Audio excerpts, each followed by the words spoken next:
Bonjour mon ami, encore une nuit fraîche et pluvieuse, une matinée pluvieuse, un peu comme dans le film Un jour sans fin. J'ai appris de mon erreur de hier, et cette fois j'enfile ma tenue de pluie d'office, même s'il ne pleut pas. Il fait beau à l'ouest, et les nuages sur les sommets pourront se dissiper. Rendez-vous à midi à Bangalore à nouveau, pour la fermeture de route à 12h30. Les nuages vont et viennent, ça reste incertain. Il y a des webcams à ce croisement et j'en profite pour faire un coucou à la maison. Manque de moto, je me console en étudiant l'antique train de montagne. Vers 13h, on annonce l'annulation de la séance et l'instant d'après, des trombes d'eau se mettent à nous tomber dessus. Tout habillé en combi de pluie, je finis quand même mouillé. Encore une séance de foutu. Je n'ai pas le flegme britannique et je rentre sur Douglas passablement frustré et déçu, et en plus mouillé. Je m'abrite dans une boutique à souvenirs sur le front de mer et tombe sur Joe, qui a garé sa moto juste à côté de la mienne. Il roule sur une Ariel 650 de 1957, un vrai bijou. Pour moi, il ressemble à un viking ou un guerrier celte, quelque chose dans le genre.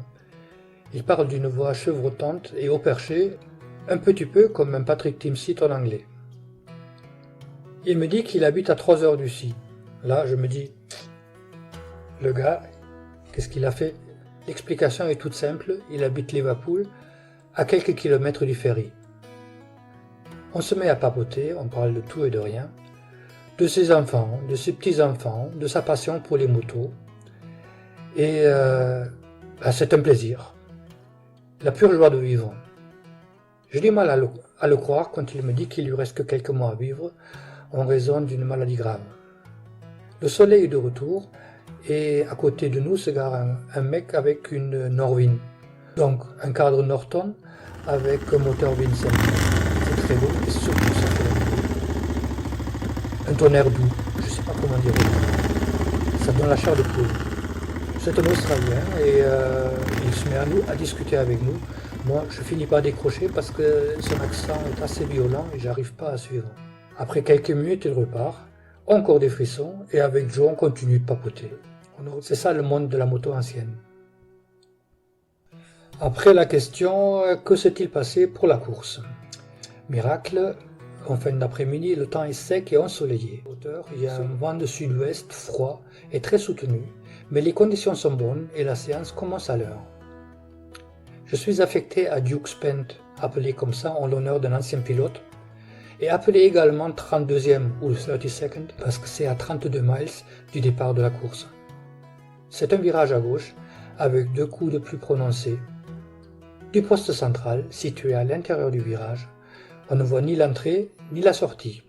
Donc il y a un guetteur en amont et il y a un guetteur en aval en cas d'incident, relié au poste avec des talkie-walkie.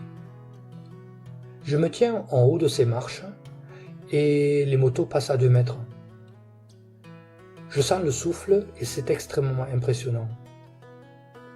Premier tour, pas de problème. Deuxième tour, quelques drapeaux jaunes. Troisième tour, 4 motos par terre.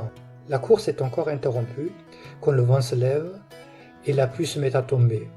Un vent qui dépasse les 80-100 km avec une pluie d'orage horizontale. Fin de la séance, car ce grain traverse successivement toute l'île et affecte tous les secteurs. Mes camarades guetteurs reviennent vers le poste central à l'annonce de la fin de la séance. Nous sommes tous réunis au poste central pour nous réchauffer avec du thé, du café ou du bouillon de bœuf. En fluo, c'est un secouriste infirmier.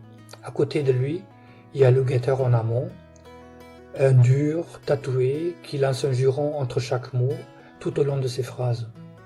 Ensuite, il y a Martin, l'autre guetteur. Une vraie belle gueule, il est assis à côté de Jude dans le coin, il a l'air bien secoué encore par la veste.